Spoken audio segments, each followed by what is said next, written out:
Hiya, welcome to GGKCS, the multi-generational podcast / FlossTube for fans of all things knitting, cross-stitch, and geeky. I'm Cece. Today is Monday, the 3rd of August, 2020. How in the world is it August already? And this is Stitch With Me, episode 16. I have a new start because if you watched last week, you saw that I finally finished pushing kitty number 3, and they're all done, and yay. So, I went through my patterns and was like, what is something that's fairly simple so that I can be able to do it on here? Because I know some people can do really, really intricate stuff while they're doing Stitch With Me. Not me. I need something simple. So I pulled this out. This is Baba Black Sheep. It's from the Prairie Schooler. Companion to book 187, Fables and Tales. This was gifted to me by the lovely Michelle Bindi Stitchy. And I am not using these floss colors because I am stitching on, it's even brighter in person, this beautiful hot pink fabric. It's an 18 count Aida that was dyed by Erin, the Two Martini Stitcher. So this is friendship in action. Michelle gave me the pattern, Erin gave me the fabric. So what I did is, here's the fabric. These are the 3 colors that I'm going to be using. So this is Black Coffee by Classic Color Works. This is DMC 02, one of the brand new colors, and this is DMC 780. So obviously the sheep will be mainly this color with the gray through it, and this is going to be for the bags of wool. And I went ahead, I blew this up, so this thing is massive. See, I did this. In actuality, it's like a business card size, about this big, and I could not see it. So I blew it up on my computer scanner, and here we are. There we go. I went ahead and started it so that I wouldn't have to count on camera to try to get it centered. So there we go. How many stitches am I stitching? 1, 2, 3, 4, 5, 6, 7, 8, 9. Okay. Sorry for the break in the video there. I realized that I had not left myself very much room to stitch my hands, to have my hands here. So, there we go. Okay, so, and again, I've said this before, I usually stitch like this. So, stitching down here under the camera is a little more difficult, but we'll make it work. How has your week been? I hope y'all have had a great week, a great weekend. It has been warm up here in the greater Seattle area of Washington State. We live on the Kitsap Peninsula, which is an hour ferry ride west of Seattle. And air conditioning is not the norm up here. And this is something that is actually a struggle that's going on right now up here, because normally we're able to get out and go to public places, whether it's a library or the mall. 2, 3, 4, 5, 6, 7. How many did I say, y'all? 9. Where there is actually central air, but right now with COVID, that's just not possibilities. So I know that there are some people that are really, really suffering. Thankfully, we have 3 of like the tall stand fans, the oscillating ones. So we have 1, 2, 3, 4, 5, 6, 7, 8, 9. We have 1 in the living room and 1 in each of the bedrooms. And then when it's a super hot day, we try not to use this unless it's a super hot day, because it really makes our air conditioning go up. Our electricity bill go up. I cannot see what I'm doing. What is going on here? There we go. We have an air conditioning unit that some friends loaned to us because they know that my fibromyalgia is really triggered by heat and humidity. And so it's one of the ones that you run a one of those like hoses, like that's like on the back of a dryer or whatever, through the window, and then it's the air conditioner's on wheels, and we can wheel it around. So, but like I said, we try not to use it unless it's just sweltering, just because of how much it makes the electricity bill go up. But there have been days that we've had to use it just because it has been super warm. This week, it's not supposed to be as warm, so we're very grateful for that.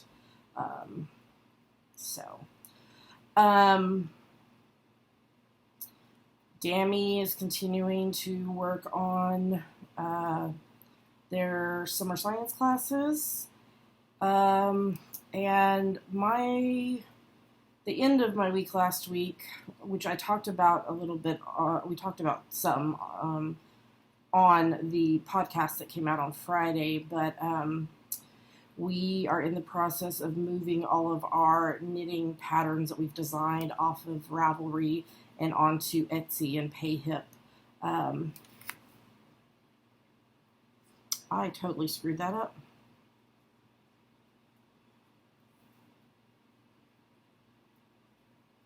Hold, please. I did that thing where you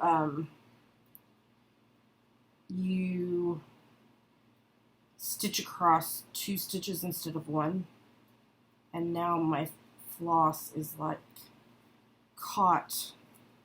There we go. Okay, there we go. Back on track. What was I saying? Oh, yeah, I am in the process of moving all of our patterns that we've designed off of Ravelry. They have made it evident that they don't care that the site is not accessible to everyone, and they don't care about the problems that that the new design of the site is causing, all the way from seizures to migraines to headaches to vision issues. And things just continue to blow up over social media. And so we made the decision to move. We have created a Facebook group. We've moved our group off of Ravelry, and the Facebook group link is in the show notes for this at ggkcs.com. But if you want to go directly to Facebook, it's facebook.com/groups/GGKCS. And you can join the group. There's 3 questions you have to answer. 1, what is the cat's name? Her name is Pink. You can just say Pink. You can say Pink Pearl if you want. It's P-U-R-L. She's named after the knitting stitch. Who is the mama? Cece or Dammy? Me, Cece. I'm the mama. And then you have to read the rules and click that you accept and understand the rules and submit it. And then we will approve your membership, usually fairly quickly unless we're asleep.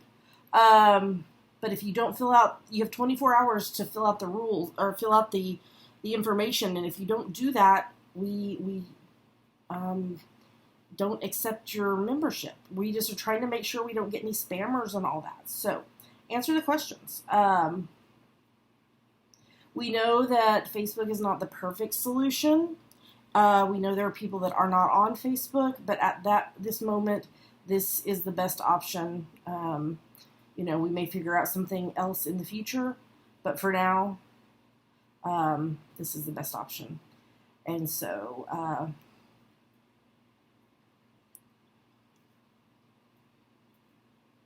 so that's what we're doing. So, but I spent about 5 hours on Friday working on moving patterns and updating our javapearldesigns.com website. I probably, honestly, y'all have about 50 more hours worth of work to do. Plus working a part-time job and trying to get my own crafting. And I'm working on a new knitting design and also living with a chronic illness. So this is not at all what we planned or what I thought I would be doing this summer, but apparently it is what I need to be doing. The clouds, I'm right by a window right here. There's a window on the other side of this cabinet. And it must be like the clouds must be going back and forth over the sun because it keeps getting darker and lighter in here. If I need to adjust the brightness on this video, I can do that when I'm editing, so I will do that if need be. Yeah, so, yeah, we will get there eventually. It's going to take some time, but hopefully this will make our stuff accessible for more people, and, yeah. Very, very sad. I got pretty emotional in the podcast episode talking about it because, honestly, Ravelry was my community when I was at my very, very sickest and couldn't leave the house. Maybe once a week leave the house, and it was really, really my community that got me through the time when I was so very sick with my fibromyalgia and was in a wheelchair and yeah. But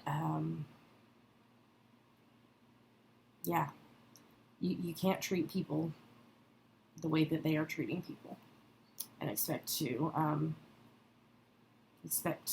that it's okay. So I will continue working on that, and we'll make it work. We'll make it work the best we can. Yeah. So I'm trying to think what else. Anything else? Just life. Just life. I think I also talked about this in the podcast last week, but I decided to take a break from doing semi-sane stitchers. There's just obviously what we've talked about. There's a lot going on in our house and life, and I need to take the pressure off myself some. So it doesn't mean I'm going to stop crafting. Obviously, I mean this is my sanity. Okay. Sorry, it's not easy to to stitch farther away from me. So I will continue to craft. I'm just going to take a break from the challenges and just enjoy my crafting. Okay, there needs to be another one under here. There we go. Maybe. There we go. Yes. Whew, you guys. Sorry that I'm having such issues today.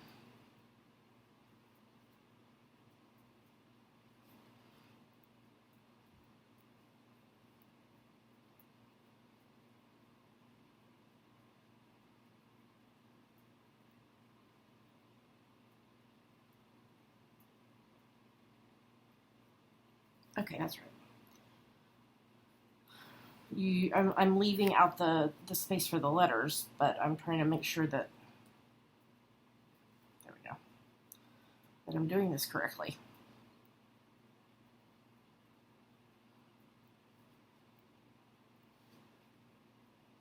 There we go. Okay, well, I think that is it for just chat. I went on quite a while. Sorry about that. No, not sorry. I'm not sorry. This is what this is. Okay, so I'm going to answer some #CC's Stitch With Me prompts from the 300 Writing Prompts book that I bought from Barnes & Noble. Let's start with, what special traditions or holiday celebration does your family observe? The biggest one I think would be, well, it's all related to Christmas is what is popping into my mind at the moment. So our family tradition is on Thanksgiving Day, which is the fourth Thursday in November here in the U.S. In the morning, we get up and have some kind of, like cinnamon rolls or something like that for breakfast. And while we're watching the Macy's Day Parade, we decorate for Christmas. So that's our tradition, is to do that. And then when it gets to be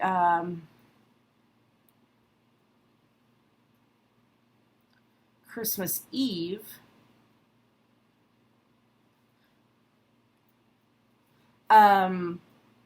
we typically have like a snack food dinner, so like little smokies and cheeses and chips and sweets and things like that. Just more like finger food type dinner. Before we read from Scripture the story of Christ's birth. And okay, so this next row is the exact same as the one below it. Okay, that's good. That means I don't have to count. And after we've done that, that is when we open our Christmas gifts. And our tradition is that we do one gift at a time because we don't do a lot of gifts for Christmas. In fact, under the tree from us for Dammy is books of some sort.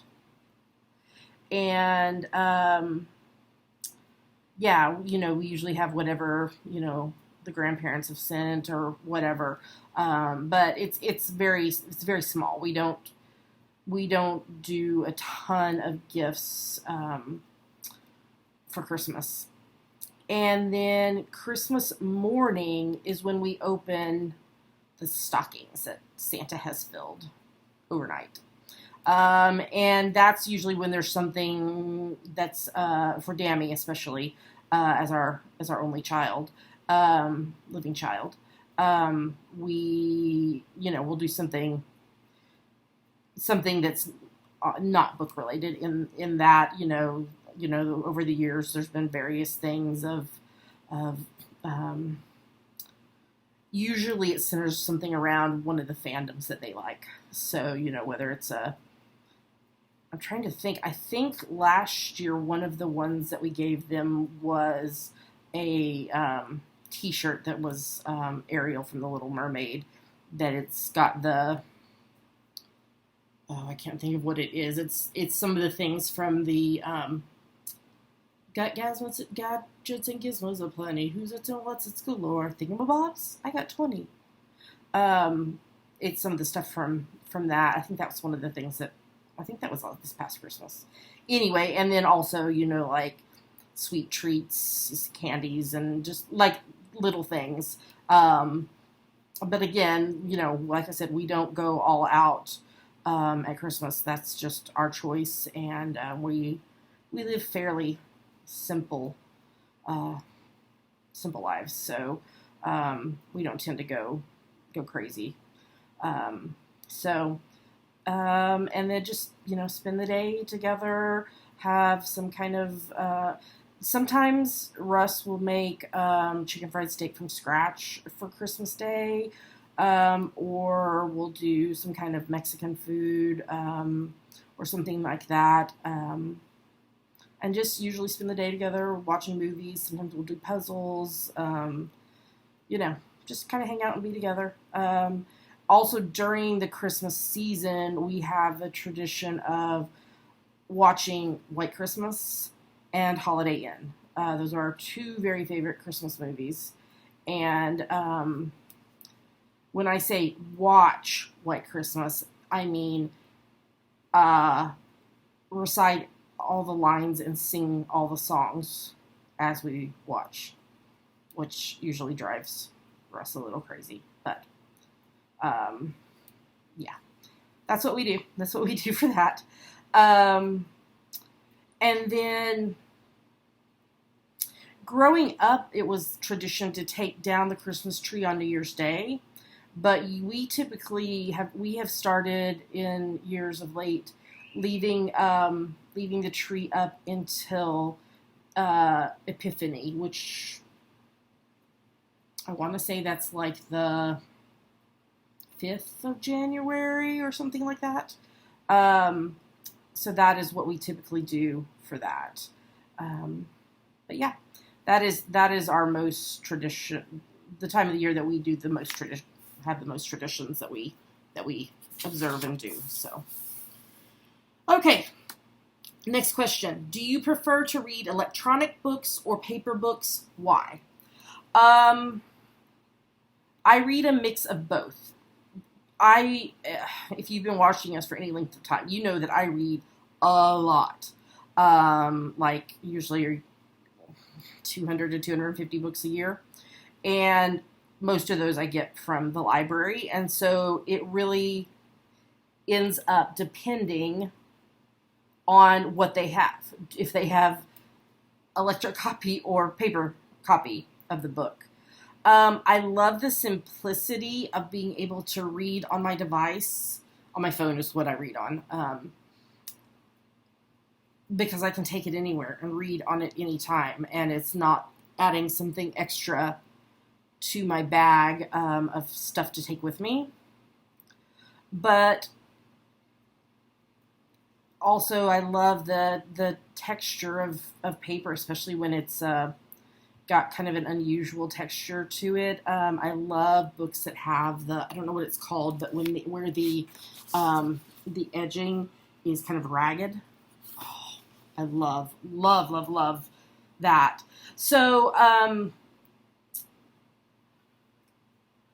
I think I just messed up. You guys, I need to get my act together here. I'm having problems.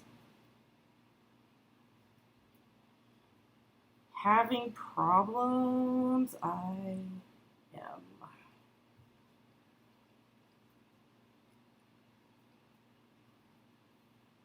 Okay, here we go. I think I fixed it. There we go. Okay, I'm back. So it's not I got in the habit of reading more electronic books when we moved to Scotland, because we didn't ship anything. We only took what we could carry with us on the plane. And so, and then not knowing if we were going to stay there or if we were coming back to the States when Russ finished his degree, his PhD, it just got to be good habit to buy, if I was buying a book, to buy electronic because it didn't take up space physically. Yeah. So now I don't buy a ton of books now. I typically check them out from the library. So, like I said, it's really just dependent on what they have available. So, I'm not picky. I'll read either. I will read either. Did I?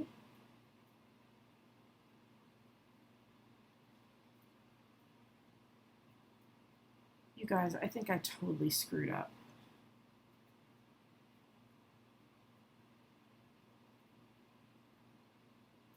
I did. I have 2 lines here where there should only be 1.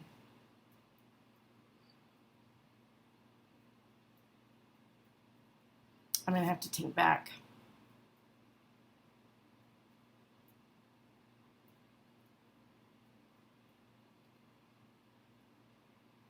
Yep, I messed up there on the second row.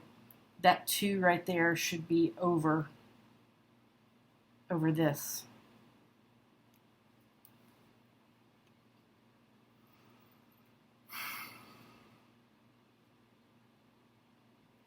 Well, this has been Stitch with Me with Cece, where apparently I can't stitch.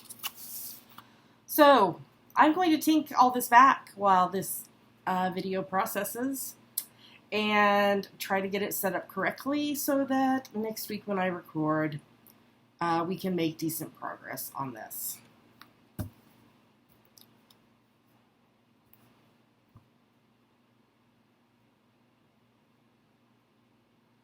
It's this right here. It's this part over here. I don't know what I was thinking. Who knows? Well, thank you for joining me today. I will get my act together and hopefully do better stitching next week. But I hope you've enjoyed the conversation, even if I can't stitch correctly. And yeah. If you would like to find us online, you can find us at ggkcs.com. There is everywhere else we are online. YouTube, Apple Podcasts, Instagram, Facebook group, etc. And we'll be back with you. We'll record it on Thursday, but it'll go live on Friday with our normal weekly episode. And yeah, I hope you have a great week ahead. And until next time, happy crafting. We'll talk to you again soon.